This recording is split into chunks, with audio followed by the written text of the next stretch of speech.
Sainers, welcome back to the Saints TV YouTube channel. In this video, I think we're going to have a little bit of fun. We're going to watch Kane Cornes' video from yesterday that everyone's talking about, that have linked to me, a lot of DMs about it.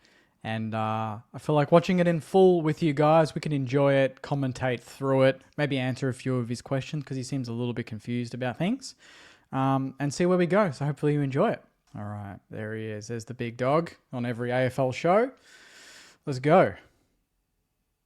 The amount of conditioning that St Kilda are trying to give to their fans this year. It's the amount of excuses of why this year will not be a successful year at St Kilda. Now, they don't, of course, say that, but read between the lines, and it is plain to see that it is going to be a really tough year for the Saints.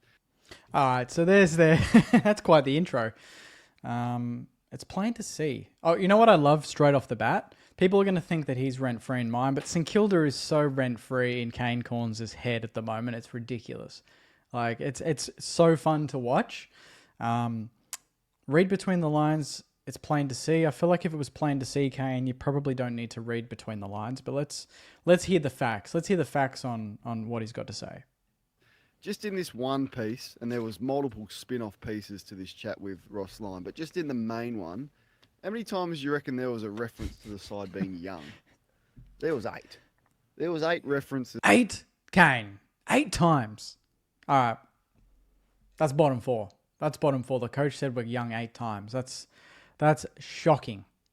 To the Saints being young. The Saints in 2021 had the second oldest list in the competition, a maxed out salary cap, blah, blah, blah. This year, they've begun with a similar age profile to Richmond after 20 changes in the past 2 years. Yep. So 20 changes in the past 2 years. So keep that in the back of your mind because he's going to say things later that kind of contradicts what that means. So let's continue. Ross Lyon says, if you're looking for context, the Dockers fell off a cliff in 2016, went to the draft, and they're now the 10th year of a rebuild. That's the thing. There is no white flag, young or not. There's 8 references to the Saints being young, yet it's not a concession of a full rebuild. Now, this is their ladder position over the last 12 years. 9, 16, 18, 14, 9, 11, 16, 14, 6, 10, 10, 6, 12. 12 years. Ross is only in his 3rd season. I don't get why he needs to go 12 years back to prove a point. If you need to go 12 years back to prove a point, you're struggling. You're clutching at straws a little bit. It's like you're in a relationship, you have an argument, and your only fallback is something they said 20 years ago. It's like, remember that time where I asked for this and you said no? It's like, that was 20 years ago. But imagine this is different because we didn't have Ross for that whole time. So Ross is only responsible for what we're doing now. So I don't understand why he's gone that far back. Smack bang in the middle of football quicksand. They're going to be stuck there again. Now, Tell us how you really feel, Kane. I think they'll be more towards the bottom end of the ladder than the middle section of the ladder. But when they did sack Brett Ratton, they believed that they had a list that was capable of more than they had shown.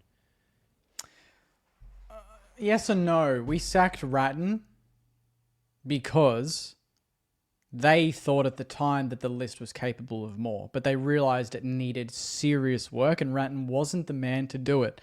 Andrew Bassett has explicitly explained that fact, that we got ahead of ourselves. We thought we were better than we were.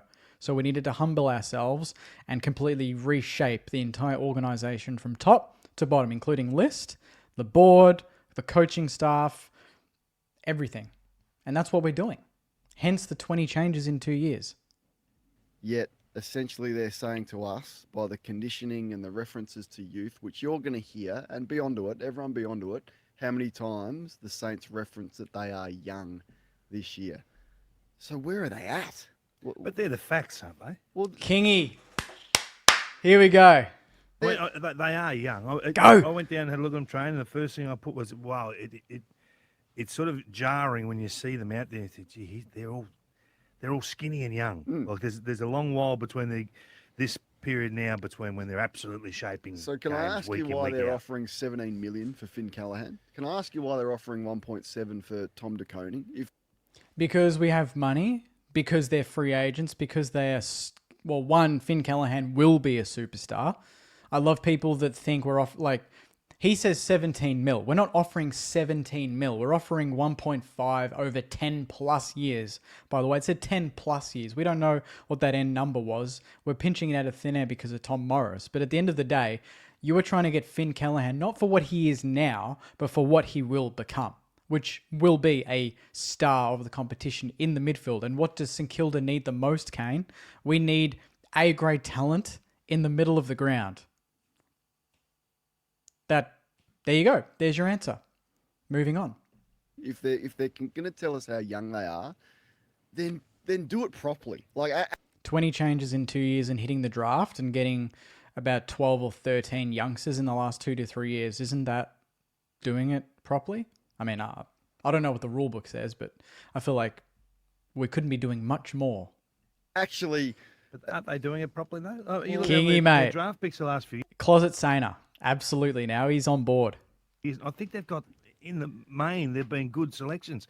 Nasiah Wanganeen-Miller, total star, pick 11. They picked 10, Filippo, showed some signs last year, I'm a fan. Darcy Wilson was a high pick in 23, and then 24. We saw what young Toby Trevelyan can do. The big goal on the weekend. They should have good picks. They've finished 9, 16, 18, 14, 9, 11, 16, 14, 6, 10, 10, 6, 12. Of course they've got good draft picks. That's not all Ross's fault. No, it's not. But don't give me the conditioning. Like, this has been a long, long time. This has been a club that 2 years ago sacked a coach because they believed they were capable of more than they had shown. We are showing more, Kane. We are showing more. We are in a far better position now than we were at any point under Brett Ratten. Brett Ratten was a sugar hit. We hit finals in the COVID year. We started the next year or the year after that really well, and then it fell off a cliff, but there was no long-term strategy. Look at the bigger picture here, Kane. I don't understand. He's basically talking like Ross isn't doing a better job than Ratten. Ross and the entire football club have completely changed the way we go about things. It's night and day. And now 2 years later, under Ross Lyon, after playing finals only a season or so ago and finishing 6th in his first year, which everyone said exceeded expectations, but now apparently that is the expectation.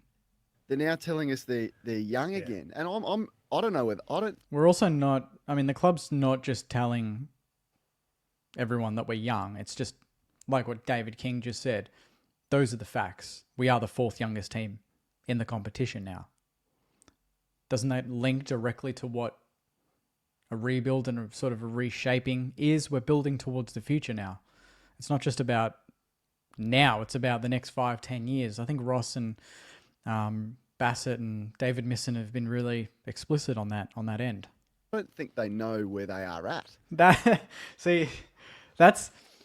That's like, how many times have I heard that? They don't know. This to me says that Kane doesn't know where we're at. Kane, we know exactly where we're at. We're in a transition period.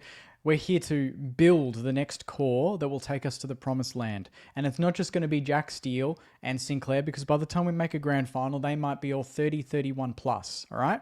So the next core is Wilson, Travalia, Filippo, Hasty, Windy, Garcia, Boxall, King, Collard, like it's Shawmaker, Barrett, Patrick said when he gets a go.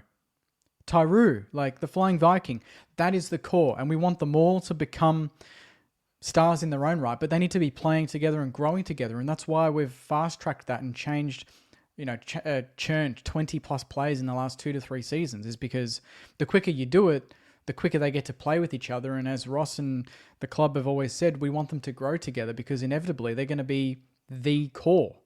The core isn't Steele.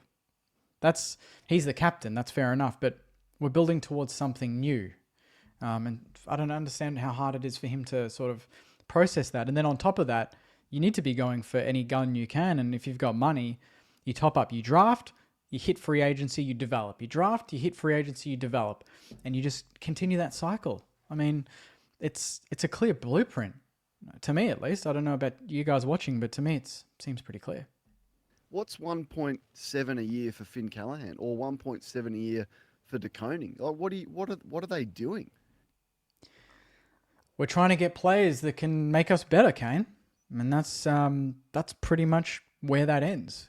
We need to be drafting. which we are. We need to be developing, which we are. Hence the points of being the 4th youngest team. I don't know if Kane knew that, but just so you know, Kane, we are a young team, just to reiterate. And then from that point on, you can't just be relying on youngsters, because then you're just throwing yourselves to the wolves. Like, what are Richmond are going to do?